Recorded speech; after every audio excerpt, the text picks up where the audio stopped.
Goetzihopa, Shris Ese, Yamihan Nutsuta, Ukitime Osuta, Kutamayame Osuta. Hello, everybody. My name is Jeane Quintana.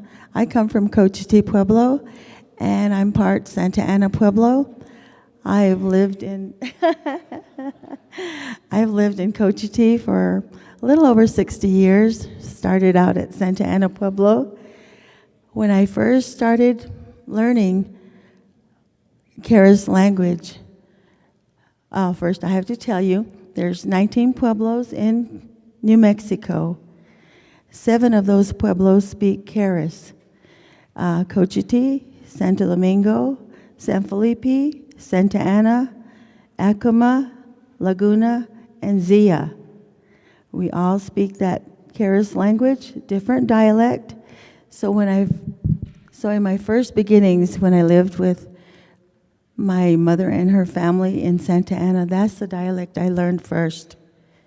After moving to Cochiti with my father and my grandparents, then I learned the Keres dialect from Cochiti. And it was very hard, because when you learn something in the beginnings of your life, you have to carry on in another dialect. It's kind of hard, kind of funny, because we'd be praying, like my grandmother would say, go get the cornmeal. Of course, in my language, and I'm like, okay, what does she want me to get? And she'd pull me and she'd say, shkurina, cornmeal. And I said, no, that's petana. And she would say, what do you want with coffee grinds? So see the difference in the words? And then we'd be making bread, and she'd say, here, take the bread to the gushtiko oven. Gushtiko. That's a horona. And she would say, horona? What's a horona? So learning language, even the same Keres language, different dialect, is hard. And I can see how children have a hard time picking up our language. They have to be totally immersed in that language, which is my job. I run the Child Care Language Nest program at Cochiti Pueblo. I'm the only one in that capacity. I'm the coordinator and the care provider for children under 3 years of age. And back when I was growing up, it wasn't hard to pick up the language. It was spoken everywhere, in the fields where we worked, in the homes where we lived, in the play area, in the plaza, at church, everywhere, the kiva, the clan houses, everywhere. It was spoken everywhere. You had no choice. You spoke that language. And weren't we very lucky? We were very lucky that happened. Pretty soon things came into play. Relocation. I don't know how many pueblos went through that, or how many tribes across the nation went through that. The United States tried to disband tribes. They said, you're going to have a beautiful life in California. Come on, bring your whole family. We have a house, we have a job for you. And people took up on that. They moved away. Years later, as they tried to come back, very hard for them. They can't get back into the swing of things that they knew about, because now they're kind of strangers. That was one of the things that happened to us. The other thing that happened to us was our high school children going to the Indian school in Santa Fe. And Cochiti is located, as you leave Santa Fe going south, it's about 30 miles southwest of Santa Fe. So that wasn't far. But in those days, no cars, no vehicles, no buses, no rail runner. The kids lived there. It's boarding school. So we didn't see them till the end of the year. That's a long time to be away from your home, your loved ones, your language. It took a toll. Another thing that happened to us, our central area of our village is our plaza. When the new housing, when HUD housing came to Cochiti, it took people away from the center of our village. It took kids away from grandma and grandpa and auntie who spoke the language fluently into new homes that were away, far away from the center of the village. That was another thing that happened to us.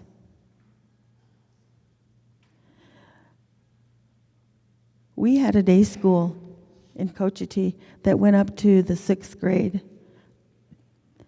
And at that time, we didn't know a lot of English. I can remember yelling to my friends, wait a minute, knowing that I wasn't saying it right, but they understood what I meant.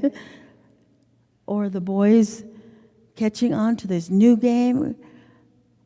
Football, Nasho, let's go play football. New words.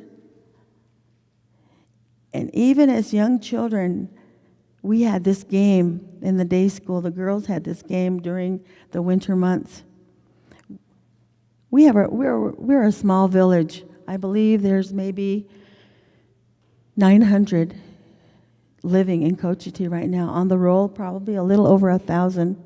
So we're a very small village. So the girls that I went to school with from kindergarten on up, we had this game during winter. We would choose this one girl, pile all our coats on top of her, and we'd say, okay, find your way out of here.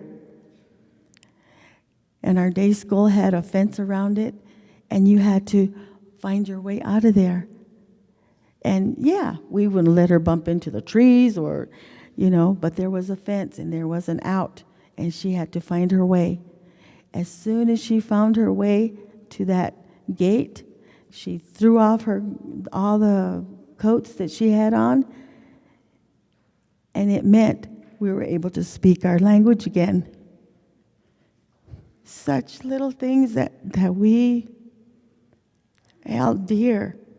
Just speaking our language as you get out of that yard was very, very, very endearing to us. As we grew up and went on to higher education, junior high, we spoke both English and our native language. Santa Ana was another group that went to our school in Bernalillo, and they spoke Keres and English. And I think the two of us, Pueblos, spoke the English language better than Santo Domingo and San Felipe. And I think because we knew both languages, we did very well in school, right? I think we did very well in school because we had that connection to both languages. I don't know what it is about Cochiti, but you give something to Cochiti, and they'll take it to the hilt. And I know it's the same way at Santa Ana. When you give something to them, a job, they'll take it. It took a little longer for Santo Domingo and San Felipe to come up. I don't know if there's anyone from San Felipe, but they had a harder time because they didn't juggle the two languages the way we did. As I got on in life and wanted to have a career, I've had several careers. But one day, the tribal council realized that we were in this terrible situation of losing our language. We needed to do something really quick. We finally thought that this was going to hurt us. Was in the maybe 94, 95. I was at that time an employee of the tribe. I was adult education. I used to find high school dropouts and have them get a GED, which was a really good thing for me to do. But then the war captain realized that for some reason, maybe I could take care of children. As you can read my biography, I've got 25 grandchildren. I can take care of children, and I'm fluent. So they appointed me to the language nest. If you ever get a chance to come visit the language nest, I'll show you what needs to be done. I'll show you how to do this. I usually have an assistant that helps me. It's better when two people are speaking the language to young children in order for them to pick up the language. Preferably, one has to be male, one female. So that way the male part of our language, the boys will pick up. The female part of the language, the girls will pick up, because there is that difference. In the language nest, I've got usually 6 to 8 children under 3 years of age. It's a federally funded program. We're not a rich tribe. We're a very poor tribe. The only income that we have for our village comes from the golf course that we have and from the fish hatchery that we have. And I admire all the other pueblos that have casinos, because they've got money coming out of their ears, I hear. But for us, we have to make do with what we've got. So running the language nest was a priority for the Cochiti Tribal Council. They put me in that position, and I honored that position, and I've been there for 16 years. Over 100 children have come through my program, and even though I immerse them in my language throughout the day, they do go home to English-speaking parents for the most part.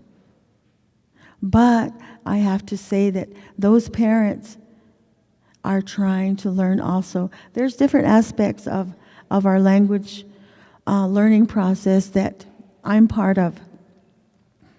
I also go to the Head Start program twice a week, and I teach CARES to that group. I am in the summer immersion program that the Cochiti Tribe holds every summer for 6 weeks. Total immersion from age, the language nest, up to, 18. We get over 100 children every summer. And from the work that we do, we've incorporated CARES in the elementary school. It was very hard to get into that elementary school, but because the elementary mid-school sits on tribal lands, we were able to tell the Bernalillo school system, this is what we're going to do with our classes. And they had no choice but to let us in. We also did the same thing at Bernalillo High School. We teach there. We also teach at the Indian school in Santa Fe.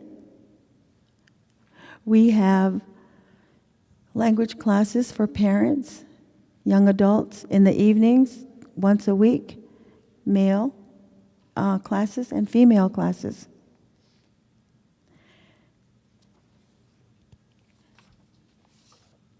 I also, through the ILIS program, since I have grandchildren at the Indian school, did the program, How Do I Say?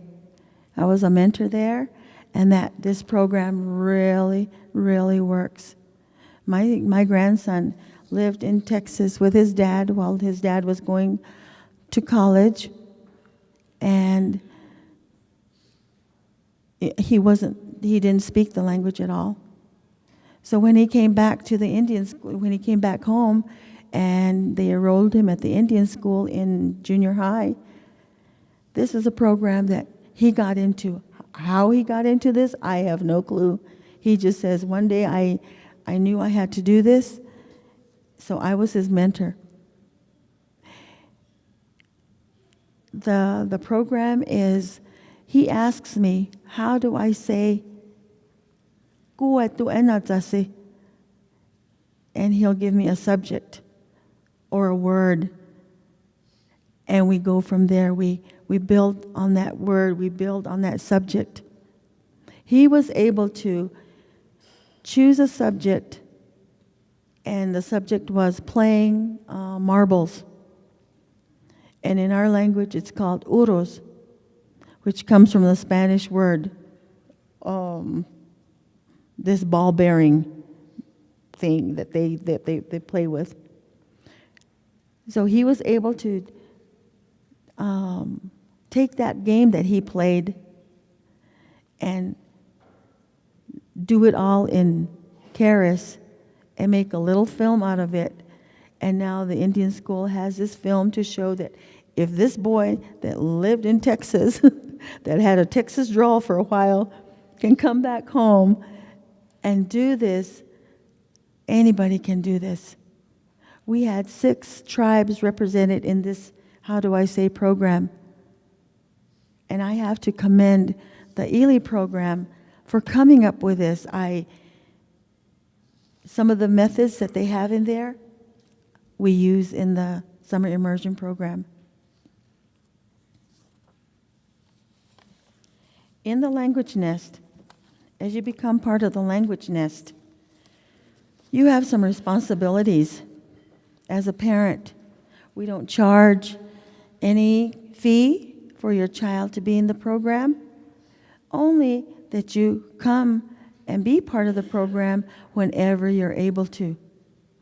And because it's a federal program, the parents that are in this program have to either be in school, in some kind of job training, or full-time employment. So if you can get away from one of these 3 things that you do, become part of the language nest, then you're doing what we need to do to have your child speak the language. It only takes, after a child comes into the program, I would say 2 weeks for that child to start learning, to start understanding the language. They can't speak yet. They're under 3 years of age. And they usually come to me when they're about a year old or less. So for the language that is being used there, Coachiti Keres allows for baby talk. So I use baby talk a lot. I use whatever pictures that I can find. I have a picture of picking piñon. There's mama and grandma picking piñon under a tree. There's uncle and grandpa and dad picking piñons off of these other trees. There's a wagon, there's horses, there's a baby in the middle in a little cradle. Every morning when my kids sit down to breakfast, they see this picture. And I say, who is that? And they'll say, Mama. And I say, cool, Mama, it's Anaya. Every time they say a word, I say the word that they've said to me, but I add on the word that is in Keres. So by the end of 2 weeks, I don't have to say Mama anymore. I say Anaya. They know who I mean. So every day is a repetition of all the things that they go through: breakfast, snack, diaper change, going to the bathroom, playing, whatever area that they're in. I don't have like a reading area or a puzzle area. There's toys in this big room that they've given me. And it's like a house that we grew up in. We didn't have rooms. We didn't have bedrooms. We had this big room where Grandma and Grandpa and Mama and Dad could see us if we were misbehaving. Hey, meh, Shami.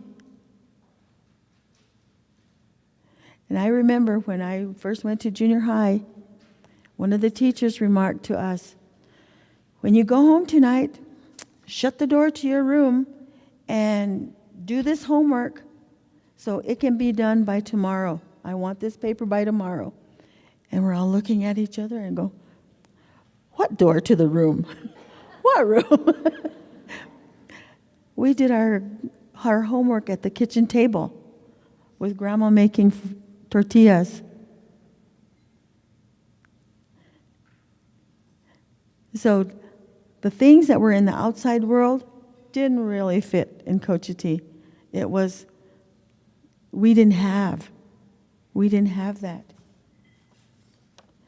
The mission statement for the Language Nest is as follows.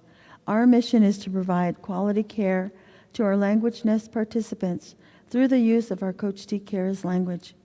We do not intend to take the place of family teachings and family efforts, but we are here to enhance the Cares language and the understanding of our traditional activities. Our traditional activities take a whole big chunk of what we do there. And it's amazing what the children pick up. As soon as you put on your moccasins, they're saying, Grandma, where are you going? Where are my moccasins?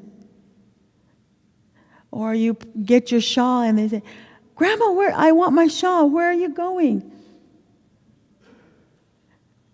They want to follow you. They want to do things. What an easy task for us to take that and use our language to their benefit. It is so simple. One of the things that the guiding principles that we have is when they come into the program, I let the parents know, your children are my children now. Whatever it is I teach them, I'm teaching my own children. I teach them to be responsible. I teach them to be quiet when they have to. There's certain things that go on in the village that requires a child to lay down. That's what nap time is about. They may not be asleep on the bed that they're on, but if they're laying quiet and not talking or not playing, we're achieving what we're trying to teach them. So they can have that when they go to the ceremony that has that in that ceremony.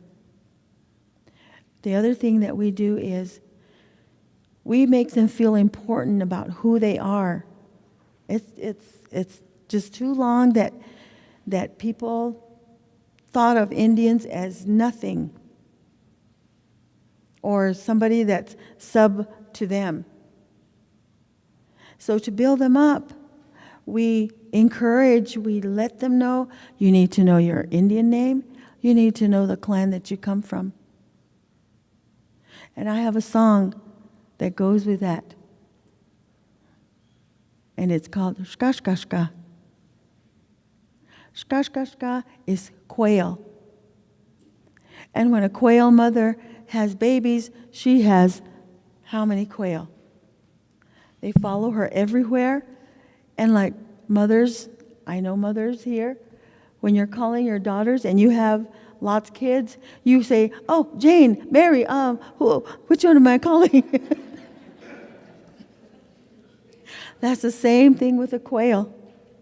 The quail has problems remembering which one of her children is who and who. So I would like 4 people to come up so I can teach you how to say your name and remember who you are. This is how I learn the children's names. And when we're at the language nest, somebody will call and say, well, is little Timmy there today? And I'm like, who's Timmy? Who's Timmy? I have to look to see who's Timmy because I don't know that person as Timmy. His name is Shashk, Roadrunner. And they know that their name is Shashk, Roadrunner. I do a roll call every day. Shashk, is Shashk here? And even if they just look at me, I know they know I'm talking about them. So we have to make that important because there's a ceremony in Cochiti where I tell them, they're going to call you. They're going to say, Shashk, Yami Hanach, and you better know that they're calling you. So if I can have 4 people come up. Okay, this is the Shka song, and this is how it goes. Shka shka shka iwasi you anna chashkuriti. Because you know, the quail is little and kind of fluffy and big stomach. That's what it's talking about. Shka shka shka iwasi, and iwasi is children. Children. Okay? Shka shka shka iwasi you anna chashkuriti. Shka shka shka iwasi you anna chashkuriti. William me, his name is William, so point to him. William me sha you anna chashkuriti. Dorothy, point to her. Dorothy me sha you anna chashkuriti. Kanama you wikina. Kanama you wikina. And that's saying pillow. Kanama. Pillow is they're shaking like they have a pillow shaking in their stomach. Kanama you wikina.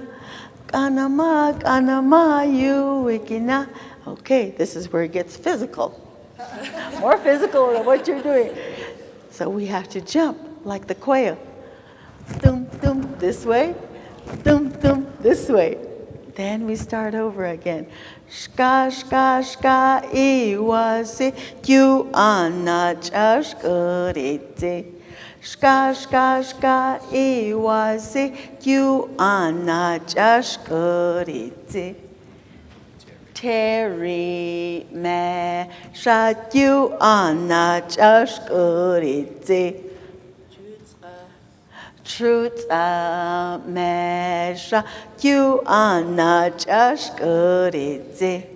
Kanama you wikina. Kanama you wikina. Dum dum dum dum. We sing that every day, and that's how we learn each other's names. Shrees me sha you anna chashkuriti. Shrees me sha you anna chashkuriti. Kanama you wikina. Kanama you wikina. Dum dum dum dum. Thank you.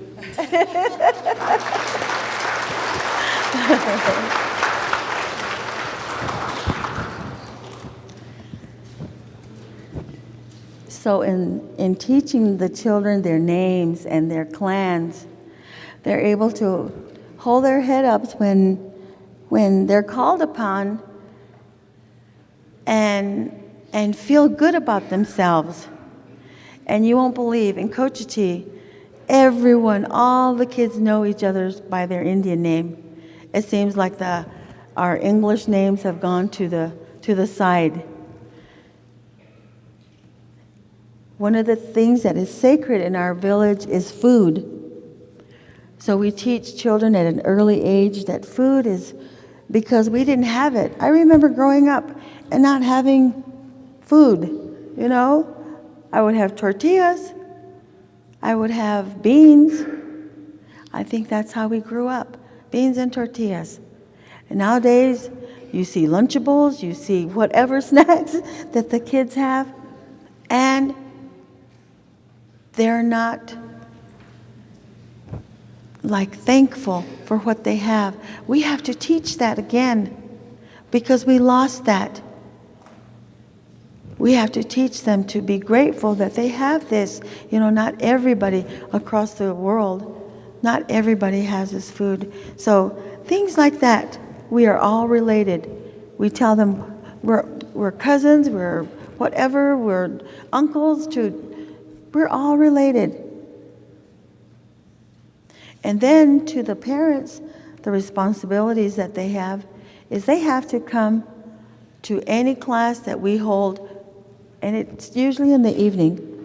We have a men's group, we have a female group, get together once a week and learn about all the questions that they have. Because right now, the language that they pick up has to be used like right now. They're called upon to be officers in our villages. We have officers in the 19 pueblos. The governor, lieutenant governor, war captain, lieutenant war captain, church official, lieutenant church official, and all the men under them that help them in their capacity. For boys, that's very important because they're going to have to step up and speak the language when they're asked to say something at a ceremony. I can remember one of my boys, I've got 3 boys. He was a little officer, he was a little under the war captain. He came home one time during a ceremony and said, "Mom, they asked me to talk. How am I going to say this? How am I going to say this?" So generally, and I'm a woman, I don't know the words that are used by men in these settings generally. And I knew that because he's a young officer, I knew that they would accept the general speech. So I gave him a general idea of what he needed to say, and he was not fluent. Now he's gone up in being an officer. Now he's becoming fluent. So for a boy, it's a little different for boys. They're pushed into this where they have to learn. Now girls, it's a little different. But I always tell the girls, who are they going to talk to but you? If you're going to be a wife, a mother, who are they going to talk to? They're going to talk to you. So you have to be ready when they have these questions. Mom, how do I do this? How do I say this? One of the things that the parents are asked to do is provide food for the language nest. So once a month, I write out a grocery list of maybe 5 items to each person, and that's how they pay for their stay, for their child's stay at the language nest. They have to provide the Pampers, they have to provide the wipes, they have to provide for me to wash their clothes. But in all, this is the way in our village, and I think in most of the village, we're taught we help each other out. We're a community. Nothing happens without everybody playing a part.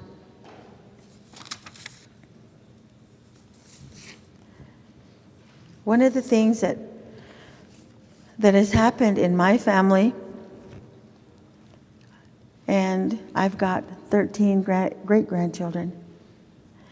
One of the little girls that was born to my granddaughter, and she's part Jemez. She's a little Cochiti. She's a little Santa Ana. I have never really taught Santa Ana Karis to my children. They do hear me speak. Mami church, si Ima. Little things that I know that they will understand, I say to them. But never to say, this is how we say it in Santa Ana. This is how it's spoken in Santa Ana. Because they're trying to learn Coach T. Karis.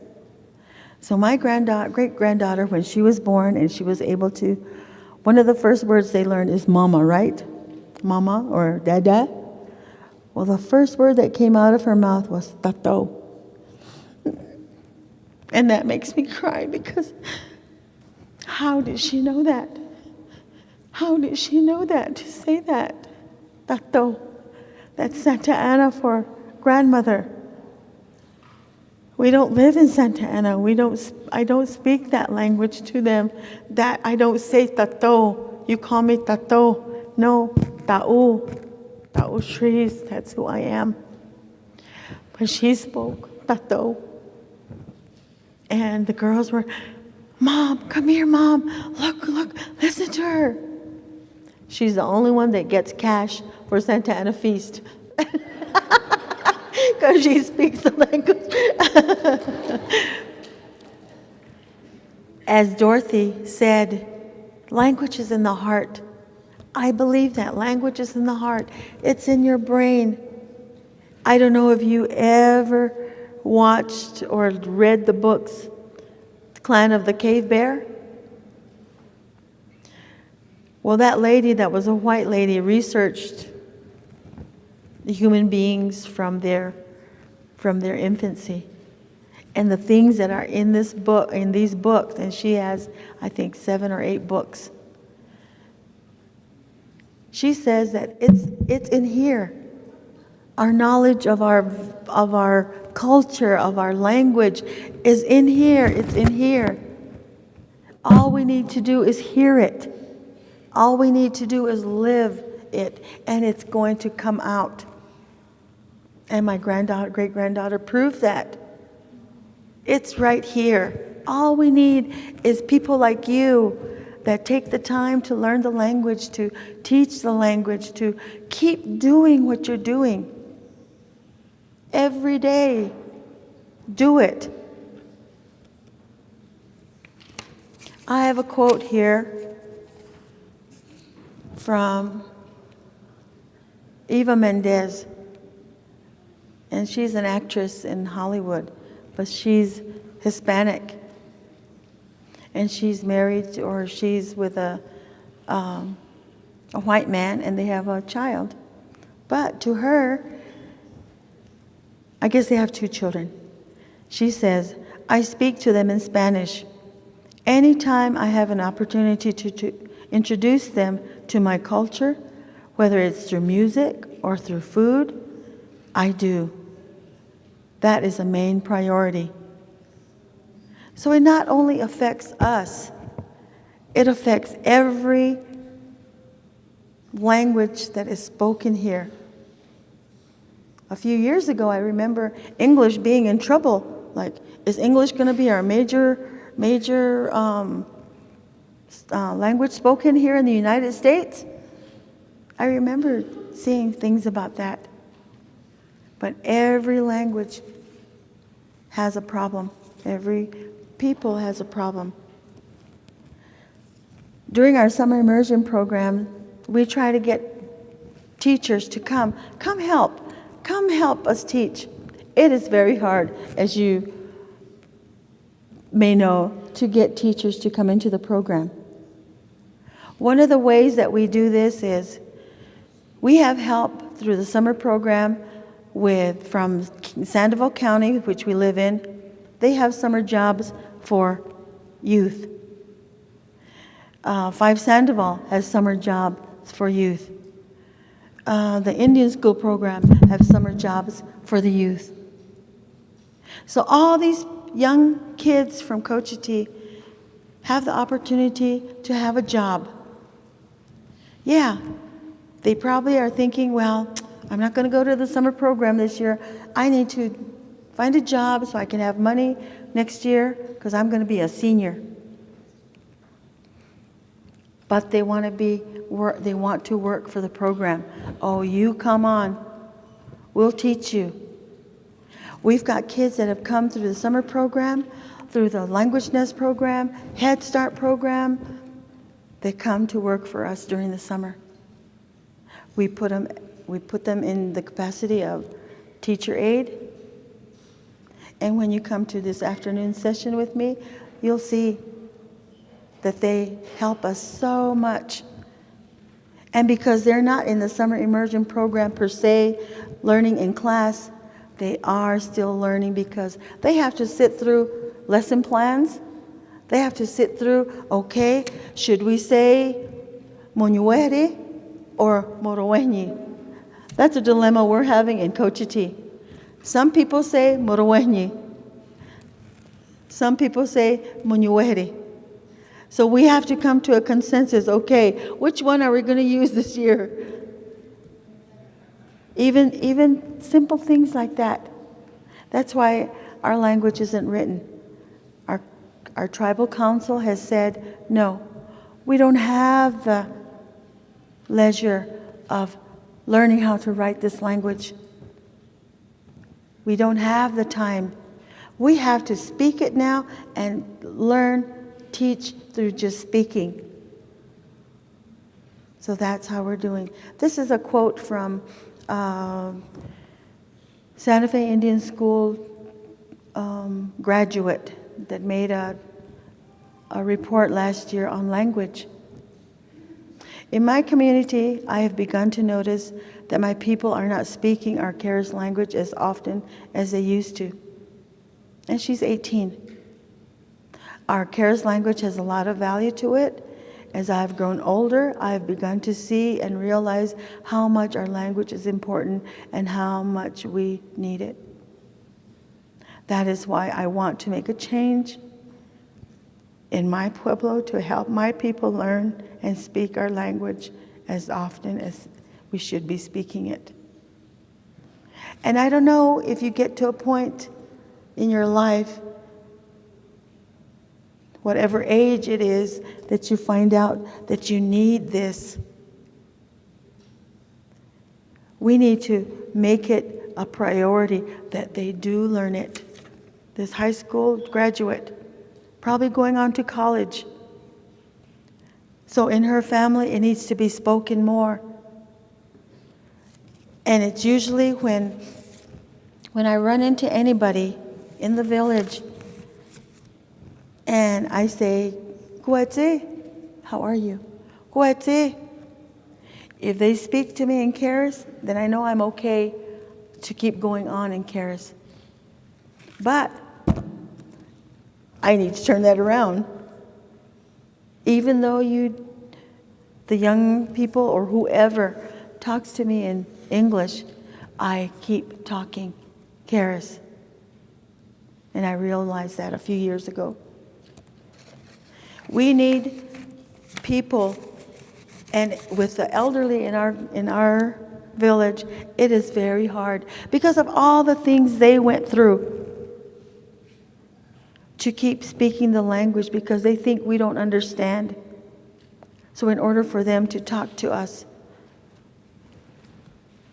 they have to use English, they think.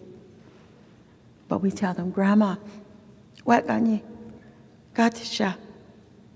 Speak to me in my language. And they'll say, oh, hina, hina. Then they start talking in our language. All this help that we're getting from the outside world, take advantage of it. Take advantage of the money that is out there. We're always looking for money to help us through our dilemma. Let's go forward with the intention of not letting this thing beat us, not letting this thing stand in our way of who we are. This is who we are. And if young children are realizing that, then the battle is half won. Take advantage of that situation. I wish everyone good luck in your endeavors in your own tribes. And anytime you're in this area, come visit me. Come see what we're about here at the Language Nest. We have input from the Maori people in Australia. They came several times to teach us what we needed to know. Hawaiian people came to teach us what we need to know. We used to get together with Zia, with Acoma, with Laguna, with Santa Ana. We taught some of their their tribal members. We incorporated them in the language program. They had to talk Cochiti Karis, but hey, they learned the system. If you need to learn that system, call me. Come visit me. I'll gladly teach you whatever it is I know. And it's just so simple, because if you're speaking the language, you're already a teacher. You already have that in you. You just need to go with it. May the Spirit put His blessing on all of you. Thank you very much.